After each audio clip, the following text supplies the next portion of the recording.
eligible atau jalur rapot. Jurusan yang sudah mereka pilih adalah kedokteran hewan dan juga statistika di Universitas Airlangga.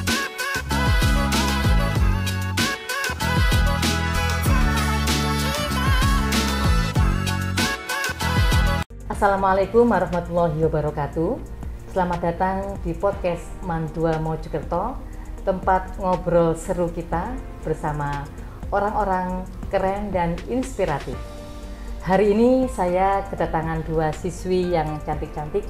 Mereka tidak hanya memiliki segudang prestasi, tetapi mereka juga sudah lolos masuk jurusan yang diimpikan banyak orang, jalur eligible atau jalur rapot.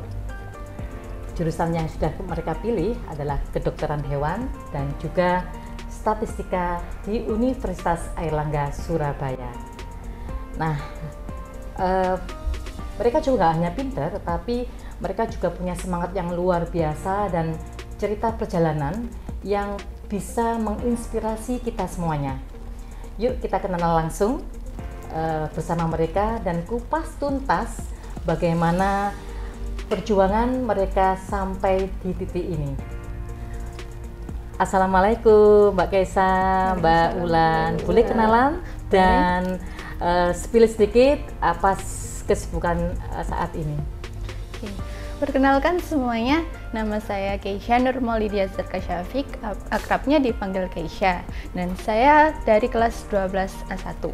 Dan akhir-akhir ini kesibukan saya yakni untuk mengisi waktu luang dengan cara sesekali saya mengulik isi mata pelajaran atau mata kuliah yang saya akan lakukan pada saat dunia perkuliahan nanti. Hai teman-teman, kenalin nama aku Ulan dari kelas 12 A1. Akhir-akhir ini kesibukan saya hanya belajar untuk mempersiapkan diri agar lebih matang untuk terjun di dunia perkuliahan nanti. Oke, ya.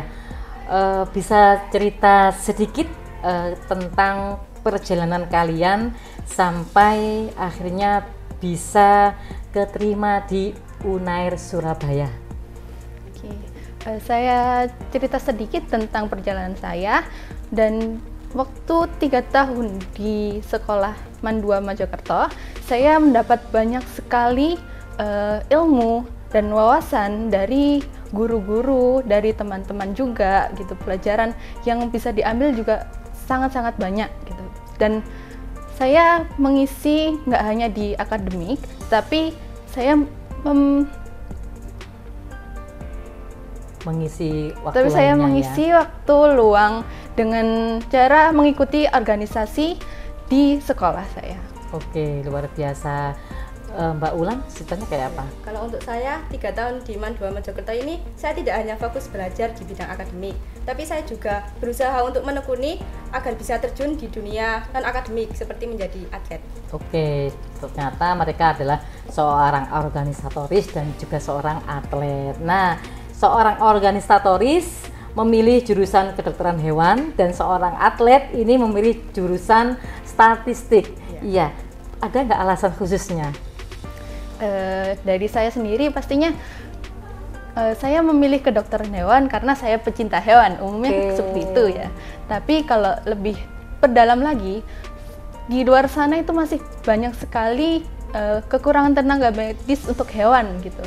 Dan saya ingin sekali terjun ke dalam dunia perhewanan. Iya. Oke, tapi BTW Mbak Kaisa berarti ngomong pecinta hewan. Kalau untuk saat ini memang suka hewan apa ya? Saya memelihara kucing. Kucing. Ya. Ketika nanti ketemu ular dan sebagainya mungkin tidak ada masalah. Tidak ada masalah, sudah siap ya Bu ya. Sehingga menjadi pilihan untuk tetap masuk di kedokteran hewan. Lah, kalau Mbak Ulan sendiri statistika, banyak orang yang masih awam ya. Kenapa kok milih statistika, Mbak Ulan? Itu kan 3 tahun di MAN itu saya nyadar kalau misal saya sedikit ada minat di bidang matematika. Oh, sedikit? Ya, lumayan lah, lumayan. Ya, lumayan.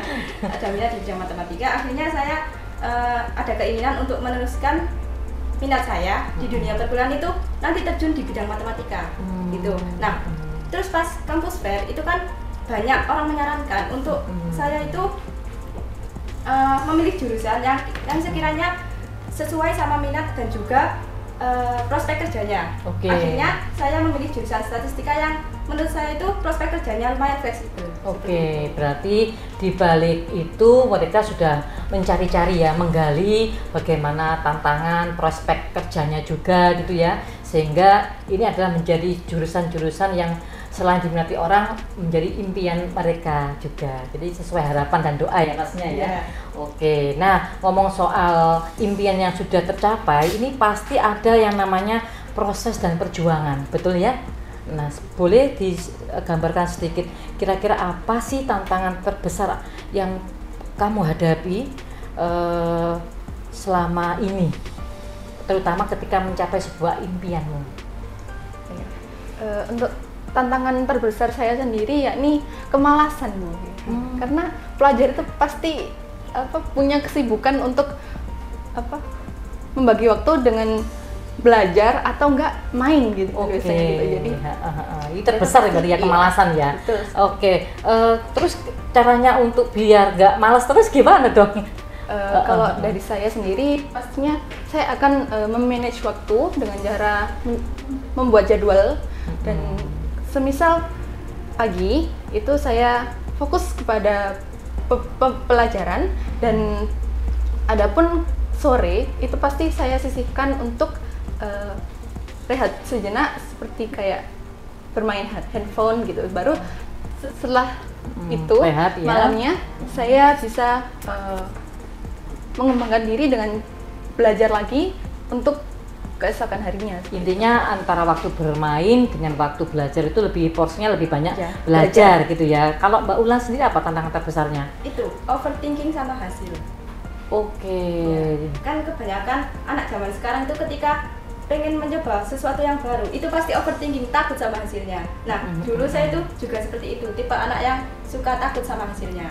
Tapi ketika saya ikut beberapa olimpiade, beberapa pertandingan itu saya cuma fokuskan buat ikhtiar sama doanya.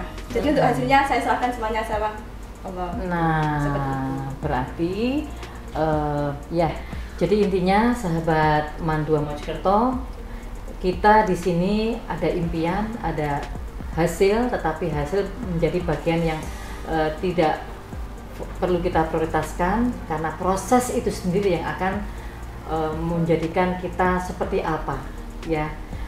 Menginspirasi sekali pastinya. Nah, dari apa yang sudah kalian sampaikan, ini saya sedikit sampaikan bahwa Keisha memiliki segudang prestasi. Di antaranya dia mengikuti karya ilmiah tingkat internasional atau krisis di Malaysia, juga pernah mengikuti lomba digital animasi tingkat internasional dan juga festival jurnalis tingkat nasional. Sementara untuk Mbak Ulan, selain dia juga menjadi atlet catur, dia pernah meraih medali emas dan medali perak pada momen yang sama, yaitu di Pekan Olahraga Provinsi ke-7 tahun 2023, dan juga pernah meraih medali emas mata pelajaran matematika di Olimpiade Sains Airlangga. Nah, dari prestasi-prestasi yang sudah kalian raih ini, ternyata mereka mampu masuk ke perguruan tinggi lewat jalur undangan yang pastinya tidak hanya sekedar pintar, tetapi juga diimbangi dengan keahlian yang lainnya. Boleh digambarkan apa yang menjadi motivasi terbesar kamu ya untuk terus maju? Motivasi terbesar saya yakni dukungan dari kedua orang tua saya, tentunya ayah dan ibu saya. Terima kasih banyak telah membuat saya terdidik dan bisa sampai di titik ini. Ya, kalau Mbak Ulan motivasinya apa? Yang terbesar, karena udah pernah ikut lomba ini medali emas gitu ya, nggak mungkin dong kita setelah itu puas gitu ya, pasti ada motivasi yang lainnya. Apa yang menjadi motivasi terbesar kamu? Sama seperti Keisha, motivasi terbesar saya itu orang tua saya. Kan banyak juga dukungan dari teman-teman, dari guru-guru juga, terus dari orang tua juga. Nah itu semua bisa menjadi motivasi buat saya sampai bisa mencapai seperti ini. Ayah ibu yang di rumah, bahwasanya mereka adalah anak-anak yang ingin membanggakan kedua orang tuanya melalui prestasi mereka, ilmu mereka, dan pastinya akhlak dan pencapaian mereka juga. Nah, terakhir ini ada harapan ya, harapan yang mana akan kamu lanjutkan kehidupan setelah pasca SMA. Apa harapan kalian nanti setelah masuk kuliah?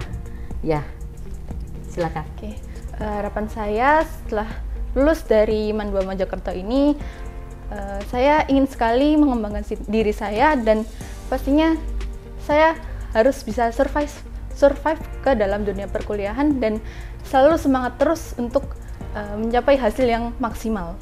Ya, berarti tidak boleh menyerah ya. Kalau ada kendala itu berarti harus ada solusi. Karena survive, jangan sampai DO, jangan sampai pindah haluan gara-gara hal-hal yang kecil gitu ya, Mbak Kaisa. Kalau Mbak Wulan, harapan? Kalau untuk saya, harapan di perkuliahan nanti itu saya pengen mengembangkan diri saya gitu. Kan kalau di SMA ini mungkin kebanyakan teman saya itu menilai kalau saya itu penakut, pemalu gitu loh. Nah, jadi di perkuliahan nanti itu saya pengen mengembangkan diri saya agar intinya itu bisa lebih berani. Lebih berani, lebih banyak beraktivitas yang bermakna pastinya ya untuk pengembangan diri masa depannya, gitu pastinya. Mengikuti banyak kegiatan, kampus dan seterusnya. Oke, berarti ada progres untuk bisa lebih maju dan berkembang. Ada nggak ini pesan buat teman-temanmu yang sekarang ini masih berjuang masuk SNBT atau masih ngejar mimpi? Ya, silakan. Teman-teman semangat terus, kejarlah impianmu setinggi langit dan bermimpilah sampai mimpi itu kamu dapatkan gitu. Dan orang-orang yang berhasil itu bukan untuk orang yang pintar, tapi orang yang berhasil adalah orang yang selalu senantiasa berusaha gitu. Ya, untuk teman-teman semangat, jangan pantang menyerah, yakin aja sama proses dan juga hasil. Yakin aja sama proses dan juga keinginan kita gitu loh. Niat kita. Niat kita. Baik, luar biasa sekali podcast kita kali ini, karena dengan cerita-cerita yang mereka sampaikan menjadi sebuah inspirasi buat kita. Ya, pastinya masyarakat yang menonton podcast kita bisa mengenal bahwa di Madrasah Aliyah Negeri 2 Mojokerto ini tidak hanya sekedar memberikan bimbingan ilmu secara agama, tetapi juga menyeimbangkan dengan ilmu dunia, dan itu menjadi impian banyak orang, sehingga jangan lupa masyarakat untuk bisa terus mempercayai kami sebagai lembaga pendidikan yang baik dan terpercaya. Sebelum kita tutup, ada satu quotes yang ingin saya sampaikan, bahwasanya keberhasilan bukan hanya tentang mencapai tujuan, tetapi juga tentang perjalanan dan perjuangan yang kita lewati untuk sampai ke sana.